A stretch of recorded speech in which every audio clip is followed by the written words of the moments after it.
सवात में एक झील है जिस पे सर्दियों में 2 मीटर मोटी बर्फ की तह जमती है। बाहर के मौसम में गर्म हवा की वजह से वो तह आहिस्ता आहिस्ता एक मुस्तकिल शरह के साथ पिघलने लगती है। अब कह रहे हैं कि 3 हफ्ते बाद बर्फ की तह 1,25 मीटर रह जाती है। एस निशानदेही कर रहा है मीटर में बर्फ की तह की चौड़ाई की, और एस फंक्शन है वक्त का जिसको टी से दिखाया जा रहा है और जिसको हफ्तों में नापा जा रहा है।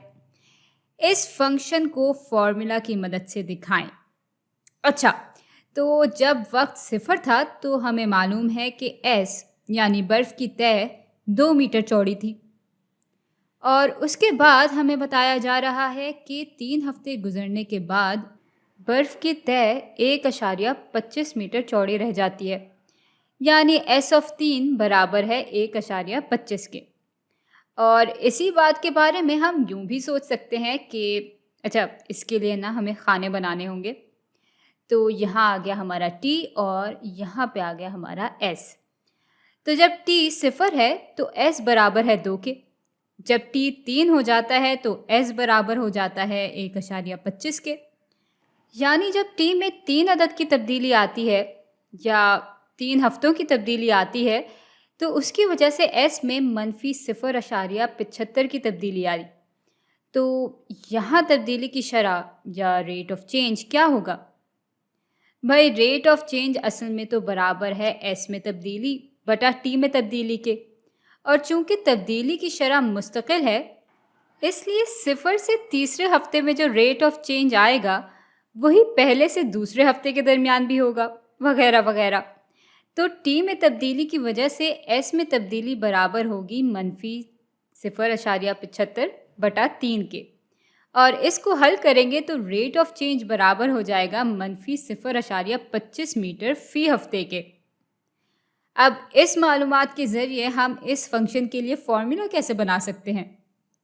भाई, पहली बात तो ये है कि ये एक लीनियर फंक्शन होगा क्योंकि यहाँ रेट ऑफ चेंज मुस्तकिल है। अच्छा, अब लीनियर फंक्शन को अगर हम उसकी आम शक्ल में लिखें, और चूंकि हम y और x में इक्वेशन को देखने के आदी होते हैं तो फिलहाल इक्वेशन को y और x के पैराए में ही देख लेते हैं।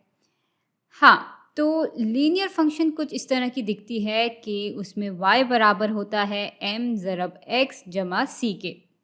m ढलान को दिखा रहा होता है और c दिखा रहा होता है y इंटरसेप्ट को, या ये भी कह सकते हैं कि c दिखा रहा होता है y की इब्तिदाई कदर को जब x सिफर के बराबर होता है।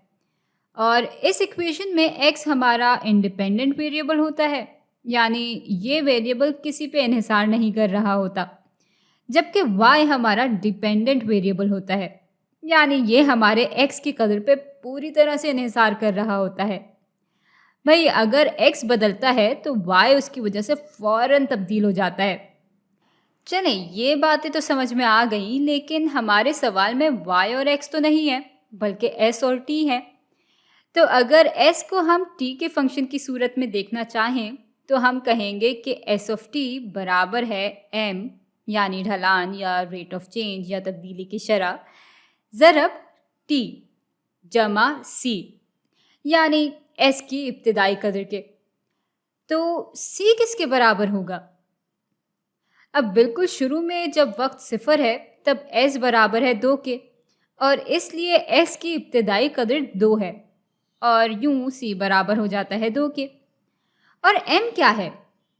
भाई, m हमारा रेट ऑफ चेंज है, यानी m दिखा रहा है कि वक्त के बदलने से बर्फ़ की चौड़ाई में क्या तब्दीली आ रही है।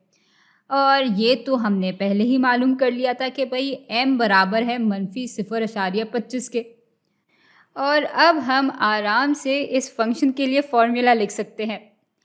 तो s ऑफ t बराबर होगा -0.25 ज़रब t जमा 2 के, और इसी फॉर्मूले को हम यूं भी लिख सकते हैं कि s ऑफ t बराबर है 2 माइनस 0.25 ज़रब t के।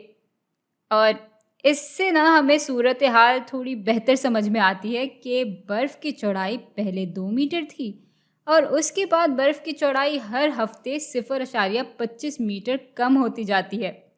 और जब हम इस इक्वेशन को ग्राफ पे बनाएंगे तो हम देखेंगे कि ये जो कदर है وہ اصل میں ہماری لکیر کی ڈھلان ہوگی، اور بھائی اس لکیر پہ جتنے بھی نقطے ہوں گے وہ اس ایکویشن پہ پورا اتر رہے ہوں گے، اور یہ جو ہمارا 2 ہے وہ ہمارا ایس انٹرسیپٹ ہوگا۔